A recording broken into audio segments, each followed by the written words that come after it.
요한계시록 22장 16절입니다. 지금 우리가 삼일기를 보고 있는데 오늘 다윗에 대한 이야기를 예수님과 연결된 부분을 말씀을 드려야 되기 때문에 그것을 짧게 요약하고 있는 요한계시록의 말씀을 본문을 읽겠습니다. 요한계시록 22장 16절입니다. 나 예수는 나의 천사를 너희에게 보내어 교회들에 주는 이 모든 증언을 전하게 하였다. 나는 다윗의 뿌리요 그의 자손이요 빛나는 샛별이다. 여러분도 잘 알고 계시고 또 성경에 다 밝혀있듯이 유대인들은, 이스라엘 사람들은 지금은 바빌론에게도 망하고 또 아시리아에게도 망하고 또 로마 제국에게도 망해서 지배를 받고 이런 시기를 거치면서 이들이 기대했던 것은 그런 이스라엘을 적들로부터 구원하고 그리고 다시 예전에 그 다윗이 세웠던 그 영광된 나라를 다시 일으켜 세워서 더 이상 망하지 않고 영원토록 번성하게 해줄 그런 왕을 기다렸습니다. 그리고 그분을 그들은 메시아라고 불렀죠. 메시아는 그리스 말로 해서 번역을 하면 그리스도라고 불렸습니다. 이들이 이렇게 메시아 곧 그리스도를, 왕으로 오실 그리스도를 기다렸던 이유는 그냥 그들의 그 소망 때문이 아니고 하나님의 약속의 말씀이 있었기 때문이에요. 예레미야 30장 9절에 보면 이제 바빌로니아에게 그 침략으로 인해서 망하고 있는, 그래서 포로로 끌려가고 다 죽임을 당하고 살림을 당하는 나라가 망하는 이 시점에 하나님께서 예레미야 선지자를 통해서 약속을 주셨어요. 나중에 포로로 잡혀갔을 때 그들을 다시 하나님이 돌이키고 어느 때인가 회복을 시키실 것인데 그때 되면 하시면서 이렇게 말씀하시죠. 그러면 그들이 나 주를 자기들의 하나님으로 섬기며 내가 그들에게 일으켜줄 다윗의 자손을 자기들의 왕으로 섬길 것이다 라고 약속을 하셨습니다. 그러니까 하나님께서 다윗의 자손을 왕으로 세워주실 것이다 라는 약속을 하셨어요. 시편 32편 17절에서도 여기에서 나는 다윗의 자손 가운데서 한 사람을 뽑아서 큰 왕이 되게 하고 내가 기름 부어 세운 왕의 통치가 지속되게 하겠다라고 약속해 주셨어요. 이 약속의 말씀은 구약성경에 많이 있습니다. 그래서 이스라엘 사람들은 자신들을 구원하고 다윗의 나라를 다시 세울 그 왕을 기다렸습니다. 그리고 그를 메시아라고 불렀고 또 다른 표현으로 이 약속의 말씀이 있으니까 다윗의 자손이라고 부르면서 그를 기다렸던 것이죠. 그런데 이제 예수님께서 오셨어요.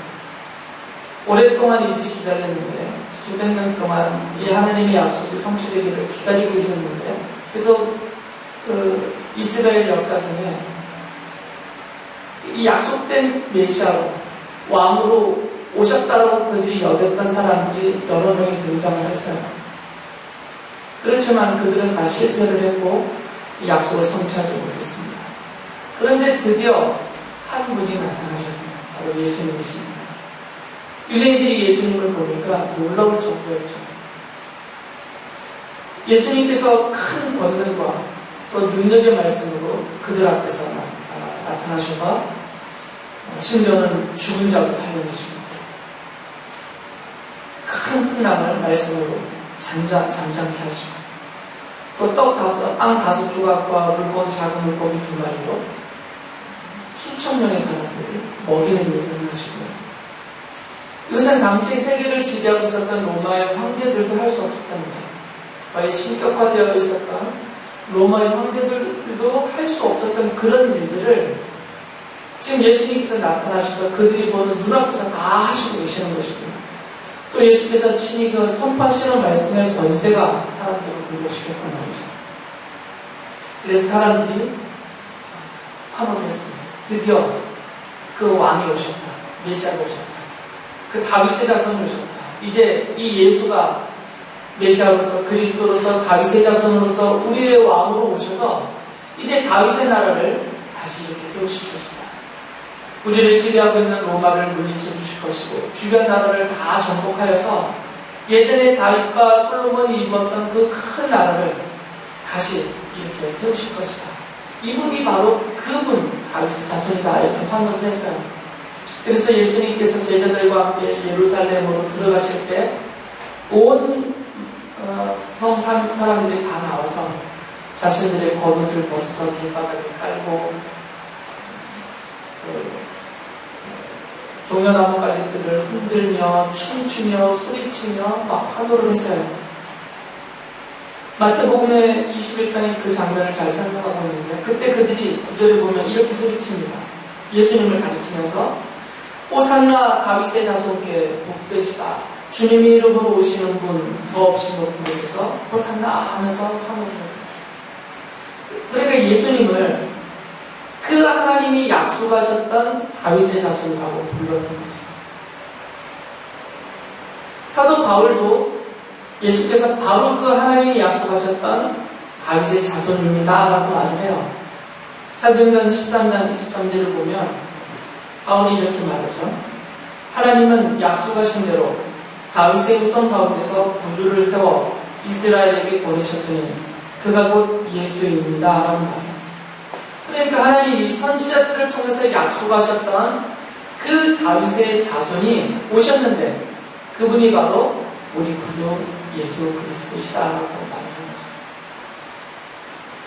그러니까 예수님은 복음서에 보면 모든 사람들로부터 다윗의 자손으로 인정을 받으셨고 다윗의 자손으로 불리움을 받았어요. 그런데 그것을 이렇게 들으시면서 예수께서 한 번은 바리새파 사람들과 이런 대화를 나누세요. 그 장면이 마태복음 22장에 나오는데 42절에서 예수께서 바리새파 사람들에게 물어봅니다. 너희는 그리스도를 어떻게 생각하느냐? 그는 누구의 자손이냐? 라고 물으셨어요. 답은 뻔하죠. 그래서 그들이 다윗의 자손입니다 라고 대답을 했어요. 그래서 예수님이 시편 110편 1절을 그대로 인용하시면서 그들에게 다시 이렇게 말씀하셨습니다.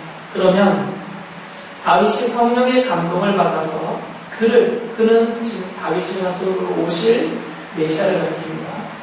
그를 주님이라고 부르면서 말하기를 주님께서 내 주께 말씀하셨다. 첫 번째 주님은 여호와 하나님이시고 두 번째 나오는 주는 바로 메시아 다윗의 자손으로 오실 그 주님.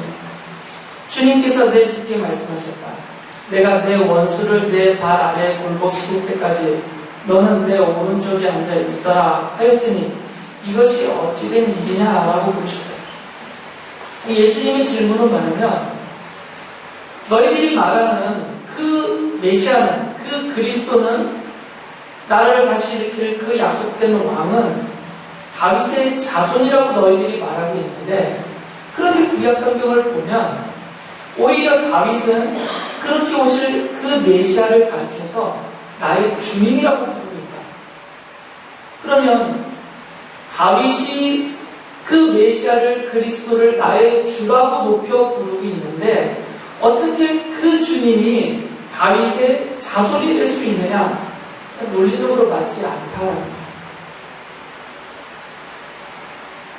주님이 먼저 계시기 때문에 다윗은 그 그리스도로 오실 그분을 주님이라고 불렀는데 다윗의 자손으로 이분이 태어났다고 말하면 그건 논리적으로 맞지 않는다는 거예요. 그러니까 너희들은 왜 이게 논리적으로 맞지 않는 그런 말을 하고 있느냐 그 말입니다.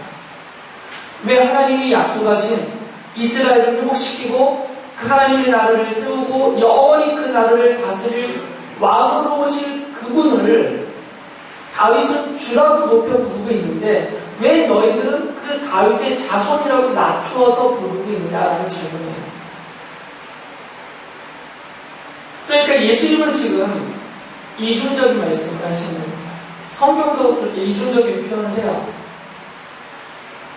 구약 성경에서 하나님이 약속하셨던 바로 그분, 이스라엘을 회복시키실 분, 하나님의 나라를 세우실 분, 그리고 그 나라를 왕으로 오셔서 그 나라와 그 백성을 영원히 다스리실 그분을 메시아, 그리스도라고 부르면서 그분이 다윗의 자손 중에서 하나님이 세우실 분이기 때문에 다윗의 자손이라고 부르지만 동시에 예수님이 더 근원적으로 하시는 말씀은 그분은 다윗의 혈통적인 자손은 아니다라는 거죠. 오히려 혈통적으로 따지면 다윗보다 먼저 계신 분이시다.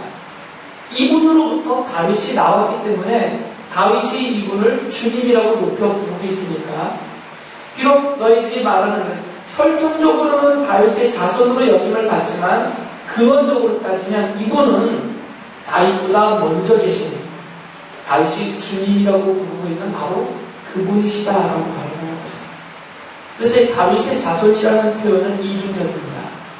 혈통적으로 보면 하나님이 선지자들을 통해서 약속하신 다윗의 후손들 중에서 내가 세워 왕으로 세울 자를 가리킬 때 혈통적으로는 다윗의 자손이라고 부르고, 그러나 근원적으로는 다윗보다 먼저 계셔서 다윗을 포함한 그 모든 것을 회복시키고 다스리실 영원한 왕으로 오신 바로 그분을 또한 가리키고 있다는 것입니다. 이것은 이제 선지자들의 또 다른 글들을 보면 이해가 되는데, 이사야 선지자가 장차 이스라엘의 왕으로 오실 분에 대해서 이렇게 예언을 했어요. 이사야 9장 6절 7절을 보면 한 아기가 우리를 위해 태어났다. 우리가 한 아들을 모셨다. 그는 우리의 통치자가 될 것이다. 그의 이름은 놀라우신 조언자, 전능하신 하나님, 영존하시는 아버지, 평화의 왕이라고 부를 것이다. 그의 왕권은 점점 더 커지고 나라의 평화도 끝없이 이어질 것이다. 그가 다윗의 보좌와 왕국 위에 앉아서 이제부터 영원히 공평과 정의로 그 나라를 굳게 세울 것이다. 만군의 주님의 열심히 이것을 반드시 이루실 것이다 라고 약속했습니다. 그러니까 이사야는 장차 하나님이 지금 무너져가는 그리고 결국에는 무너져버릴 이 다윗의 나라를 다시 일으켜 세우실 것이고 그 나라의 왕으로 누군가를 보내실 것인데, 그리고 이분이 왕으로 오셔서 그 나라를 영원히 망하지 않고 영원히 끝없이 번성하도록 그 나라를 세우고 다스리실 것이다라고 약속을 하셨는데, 그 왕좌에 앉을 그 왕을 가리켜서 누구라고 불렀냐면 뭐라고 불렀어요? 아까 읽어드렸잖아요. 놀라우신 조언자, 그 다음에 뭐라고 했어요? 전능하신 하나님, 영존하시는 아버지, 평화의 왕이라고 부릅니다. 그러니까 이분은 혈통적으로 다윗의 수많은 자손들 중에 위대한 한 인간으로서 선택받은 왕이 아니라 이분은 본래부터 전능하신 하나님이십니다.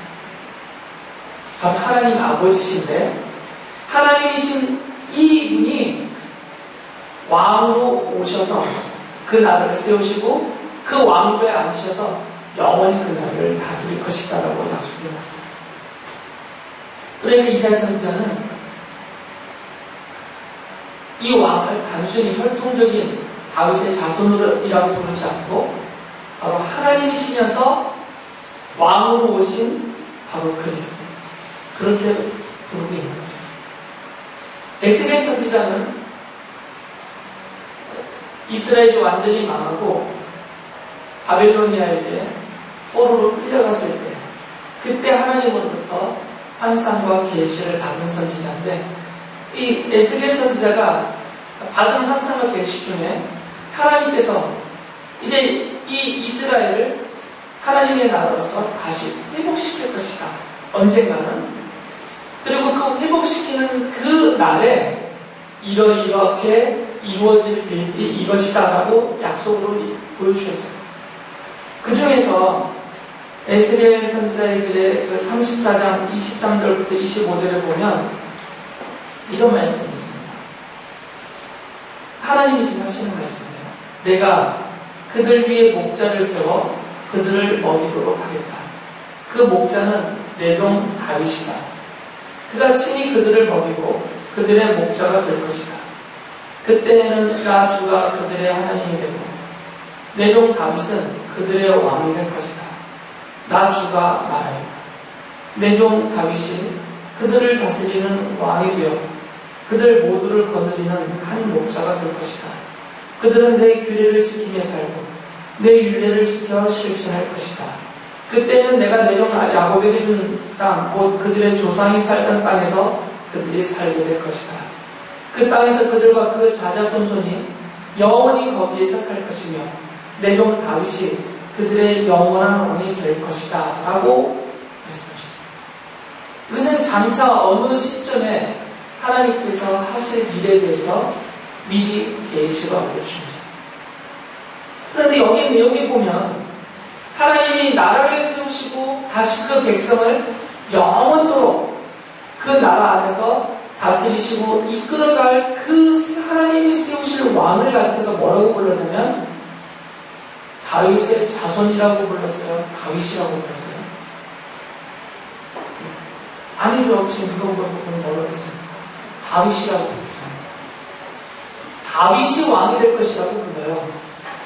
다윗의 자손이 왕이 된다는 것이 아니라 아예 이미 지금 에스겔 선지자가 이 계시를 받기 전에 약 500년 전에 죽은 사람이에요. 다윗은.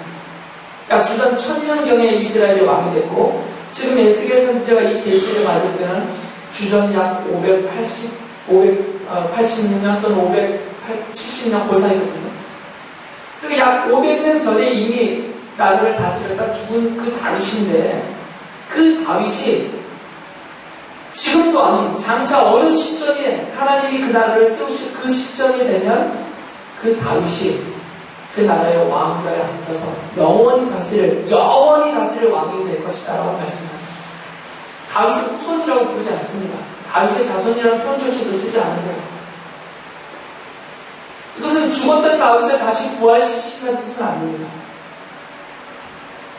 성경에서 이 다윗은 대명사로 사용이 되죠. 사무엘기에 등장하는 다윗은 한 개인으로서 다윗이지만 동시에 하나님의 나라와 하나님이 다윗과 약속하셨던 그 영원한 왕권, 영원한 왕좌에 대한 그 계시와 약속에 있어서는 다윗은 대명사로 사용이 됩니다.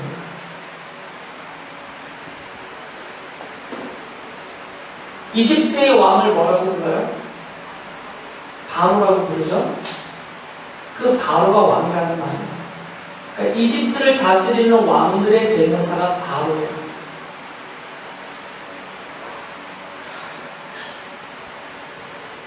그러니까 이 다윗이라는 이름은 하나님의 나라를 다스리는 그 나라의 왕의 대명사로 지금 선지자들의 글에 사용되고 있는 거죠. 그러니까 이 이사야 선지자나 예레미야 선지자나 에스겔 선지자나 이 선지자들의 글에 보면 하나님이 장차 어느 시점에 하나님의 백성들을 모아서 하나님의 나라를 세우실 것인데 이 나라는 영원한 나라예요.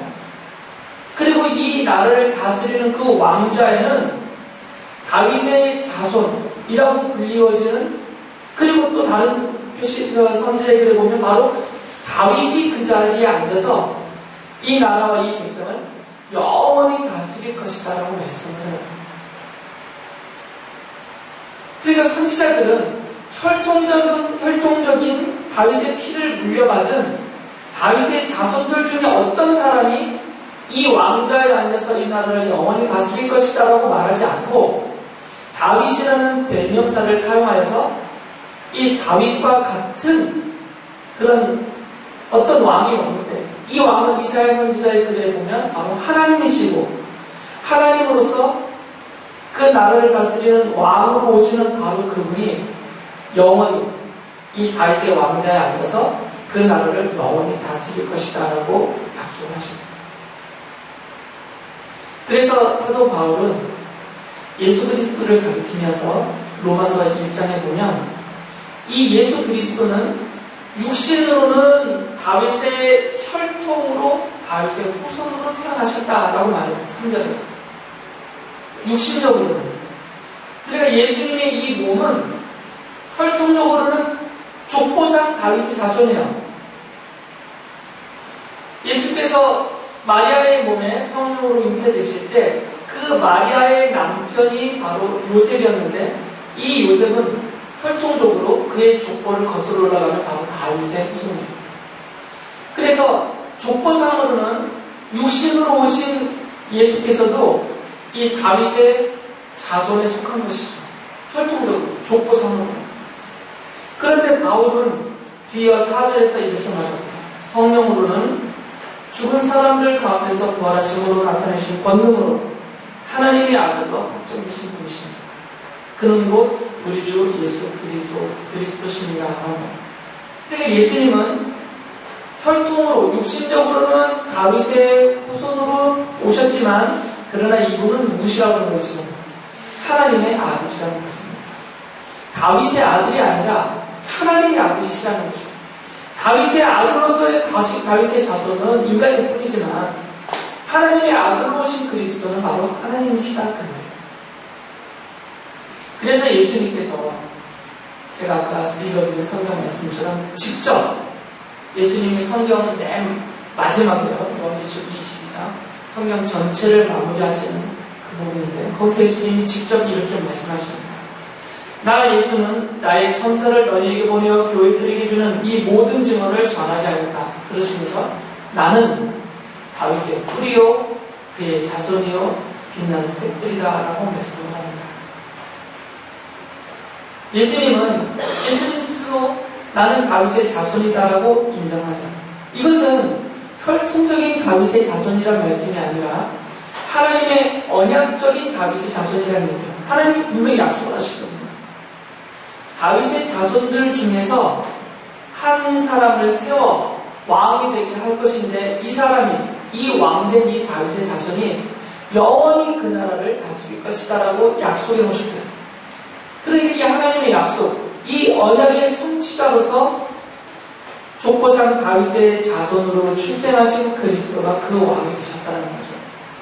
그러나 동시에 예수님은 나는 다윗의 뿌리다라고 말씀합니다. 뿌리가 먼저예요? 열매가 먼저예요? 뿌리 없이 어떻게 열매가 맺힙니까? 자손은 열매에 해당이 돼요. 이 자손들이라는 열매를, 무수한 자손들이라는 후손들, 그 열매를 맺게 하는 그 뿌리는 조상이에요. 그러니까 다윗의 자손이라는 많은 열매들, 후손들이 맺혔다는 것은 그들의 뿌리로서 다윗이 있다는 얘기예요. 그런데 예수님은 거꾸로 말씀하시잖아요, 지금.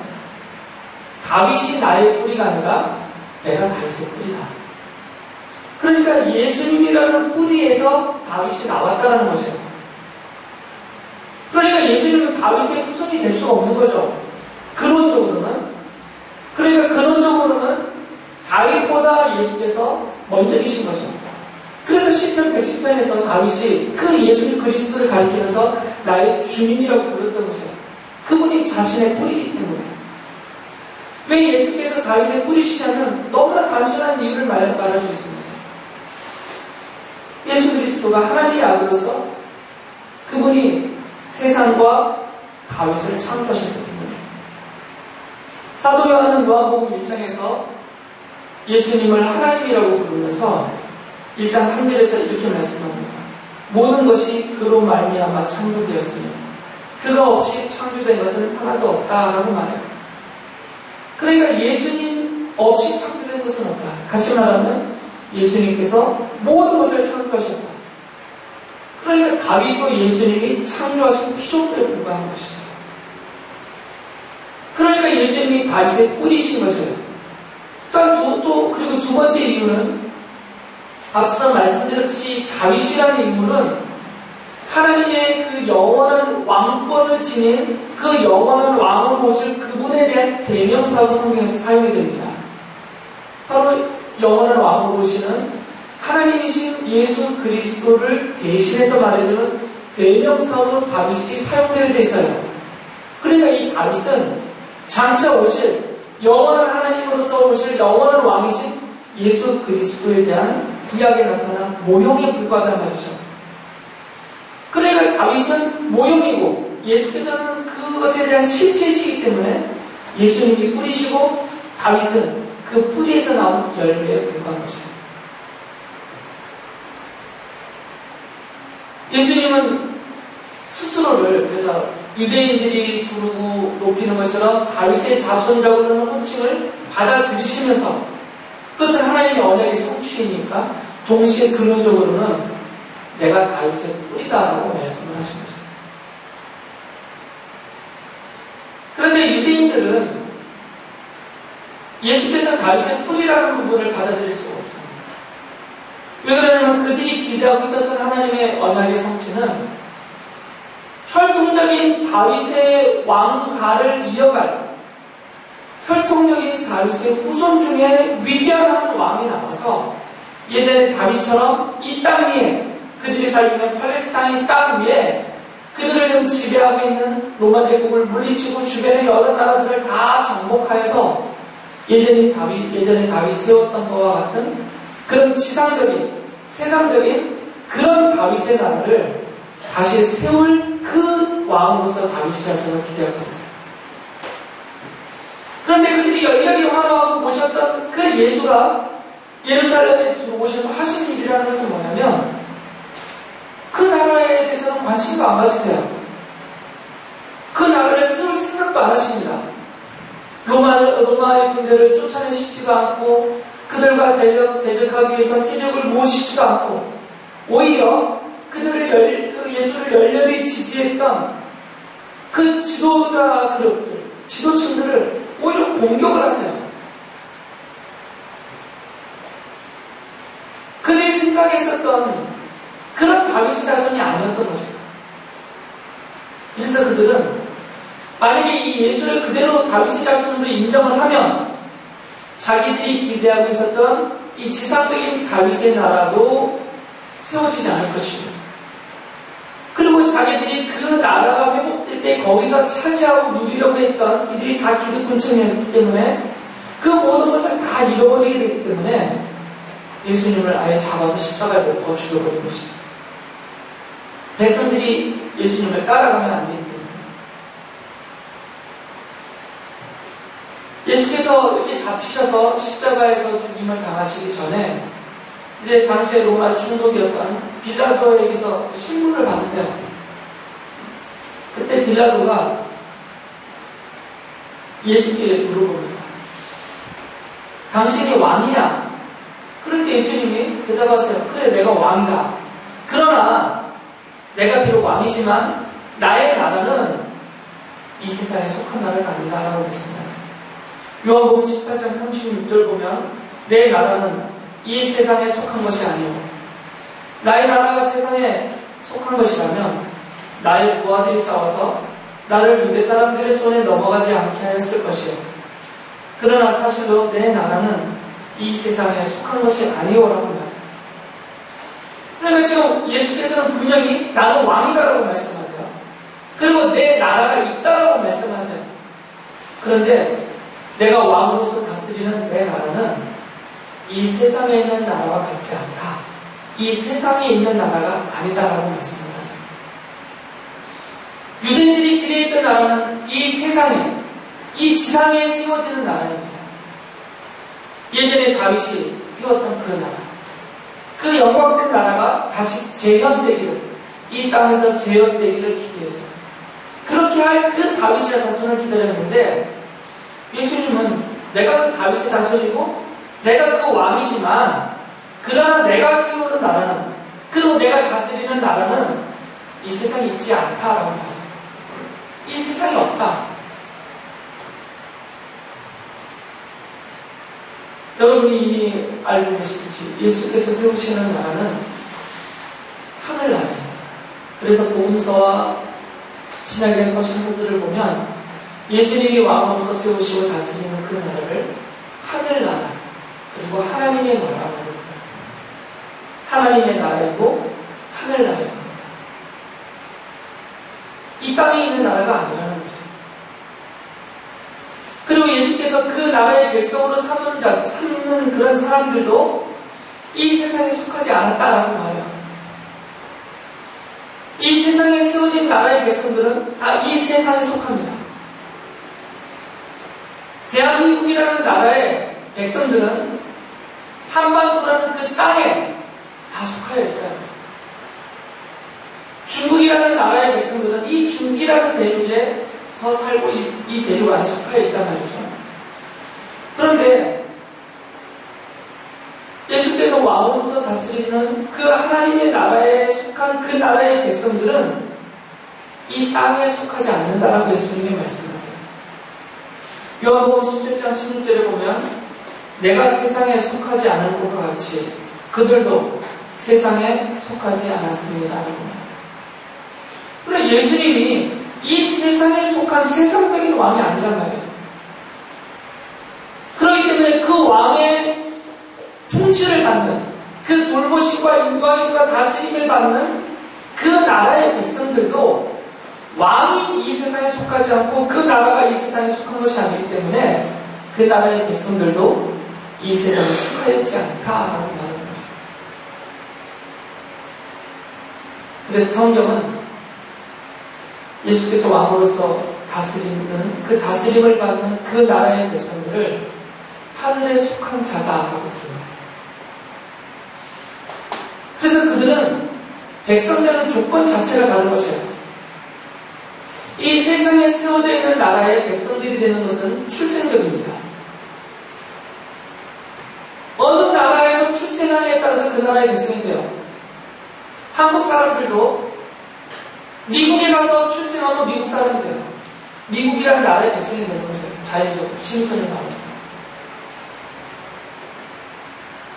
이 세상의 나라는 출생적으로 소속됩니다. 그 나라. 아니면 어떤 특별한 자격을 취득하면 그 나라에 속할 수 있어요. 세상적인 나라들. 그러나 하나님 나라의 백성들은 출생적으로 하나님의 나라의 백성이 되지 못합니다. 왜냐면 다 이 땅에서 태어나기 때문에. 하늘에서 태어난다면 그 하늘나라, 하나님 나라의 출생적인 백성이 되겠지만 지금 우리들은 다 이 땅에서 출생을 해요. 그러니까 출생적으로는 어느 민족으로 어느 지역에서 누구의 집안에서 태어났다고 해서 그거 가지고 하나님 나라의 백성이 되지 않아요. 제 아들 김하영과 김아람이 김찬희 목사라는 하나님의 나라에 속하여 있는 하나님의 백성의 자녀로 출생했다고 해서 이 아이들이 태어나자마자 자동적으로 하나님의 백성이 되지 않습니다. 출생적이지 않기 때문에. 하나님 나라의 백성이 되는 것은 오직 한 가지 방법밖에 없습니다. 백성의 자격을 얻어야 됩니다. 자연적인 출생으로 안 되니까 그 자격은 죄사함을 받는 것밖에 없습니다. 그리스도의 보혈로 그 죄사함을 받은 자들만 하나님이 하나님의 백성이라고 하나님의 자녀라고 부르죠. 그러니까 그리스도의 십자가의 복음을 믿고 그 믿음에 의하여서 자기가 지은 모든 죄가 다 하나님 앞에서 용서를 받은 사람들, 그들을 성경은 성도라고 부르는데, 이렇게 믿음으로 그리스도의 복음으로 그 보혈의 죄사함을 받고 하나님의 자녀가 된 하나님의 백성들만 하나님 나라의 시민입니다. 그것이 하나님 나라의 백성이요 시민이 되는 자격이에요. 오직 믿음으로 이 십자가의 보혈을, 그 십자가의 복음을 오직 믿음으로만 하나님의 자녀요 백성이요 그 나라의 시민이 되는 거죠. 그래서 사도 요한이 성도들에게 이렇게 말을 합니다. 요한에서 2장 15절부터 보면 이미 사도 요한은 우리들은, 성도들은 이 세상에 속하지 않았다라고 말하기 때문에 이미 우리들은 하늘에 속한 자이기 때문에 그것을 전제로 하고서 이렇게 말을 해요. 15절을 보면 여러분은 세상이나 세상에 있는 것들을 사랑하지 마십시오. 누가 세상을 사랑하면 그 사람 속에는 하늘 아버지에 대한 사랑이 없습니다. 세상에 있는 모든 것, 곧 육체의 욕망과 눈의 욕망과 세상 살림에 대한 자랑은 모두 하늘 아버지에게서 온 것이 아니라 세상에서 온 것이기 때문입니다. 이 세상도 사라지고 이 세상의 욕망도 사라지지만 하나님의 뜻을 행하는 사람은 영원히 남습니다. 라고 말합니다. 성도인 우리들이 세상에 속한 자가 아니고 하늘에 속한 자이기 때문에 하늘의 것을 바라보고 하늘의 것을 추구하고 하늘의 것을 얻고자 사모하며 살라라는 말씀입니다. 이 세상에 속한 사람들은 세상의 것이 필요합니다. 그것밖에 없기 때문에 살아날 방법입니다. 그래서 이 세상과 세상에 속한 것들을 얻고 누리고 지키려고 발버둥 치면서 살아요. 그러나 성도들은 하늘에 속한 자들이기 때문에 그와 같이 살면 안 된다는 것입니다. 유대인들은 다윗의 자손을 형통적인 다윗의 자손으로 보았고 그가 세울 나라를 이 지상 위에 세워지는 세상적인 나라로 봤기 때문에 그것만 추구하다가 그것과 함께 만났어요. 그러나 성도들은 다윗의 자손으로 오신 그리스도를 혈통적으로 보지 아니하고 영원한 하나님이시여 영원한 하나님 나라의 왕으로 보기 때문에 그렇게 믿는 자들이기 때문에 우리가 그 나라 주님이 영원히 다스리는 그 하늘의 그 나라에 속한 자인 줄 알아서 그분을 믿고 순종하며 섬기며 사는 백성들이기 때문에 그 왕의 다스림과 돌보심과 인도하심을 받는 사람들이기 때문에 우리들이 추구해야 될 것은 사도 요한이 말한 거죠. 사라져버릴 세상의 것이 아니고 사라져버릴 세상의 욕망이 아니라 하늘에 속한 것, 하나님의 뜻을 따라서 살아가는 삶이다라고 말하는 거죠. 다윗은 바로 이러한 예수 그리스도를 모형적으로 보여주는 입니다. 여러분이 다윗에 대해서 읽을 때는 다윗 개인의 영웅감으로 보지 마시고 그가 모형으로서 상징적으로 그가 계시적으로 가리키고 있는 영원한 왕이신 그 예수 그리스도를 늘 기억하고 생각해내면서 다윗을 육신적인 혈통적인 다윗의 자손으로 봤던 유대인들처럼 그렇게 세상 것을 쫓아가는 인생이 아니라 성경이 약속하셨던 그 하나님이시면서 또 영원한 왕으로서 그 나라의 백성들을 영원히 돌보시고 인도하시고 다스리시는 그 왕을 믿고 순종하며 살아가는 그런 하늘에 속한 자의 삶을 사는 우리들이 되시기를 바랍니다. 기도하겠습니다.